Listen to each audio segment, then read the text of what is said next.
Nanatiling kontento naman ang mga Pilipino sa trabaho ni Pangulong Ferdinand R. Marcos Jr.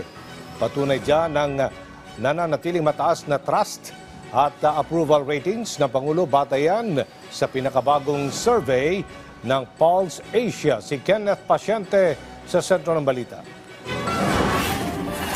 Nananatiling mataas ang kumpiyansa ng nakararaming Pilipino sa pamahalaan sa ilalim ng pamamahala ni Pangulong Ferdinand R. Marcos Jr. Batay sa resulta ng pinakahuling ulat ng Bayan Survey ng Pulse Asia, nakakuha ng 50% ang Pangulo pagdating sa trust at approval ratings para sa mga opisyal ng pamahalaan. Bagaman bahagya itong bumaba kumpara sa nakuhang marka ng Pangulo noong Hunyo, nananatili namang mababa ang porsyento ng mga Pilipino na may maliit na kumpiyansa sa punong ehekutibo na naitala lamang sa 22% habang 28% ang undecided.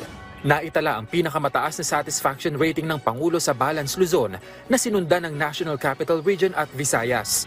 Ang pagsisikap na ito ng administrasyon ni Pangulong Marcos Jr. nakita ni Arnilin lalo't dama ng mga gaya nilang magsasaka ang mga hakbang ng Marcos Jr. administration. Tumaas ang presyo ng palay. Dati po kasi mababa ang presyo ng palay. Nung tumaas, malaking tulong po sa amin na dagdag kita. Pero para kay Annalisa, marami pang dapat pagtuunan ng pansin lalo na ang trabaho at kahirapan. Kaya yan. Basta may mga trabaho lang yung mga wala.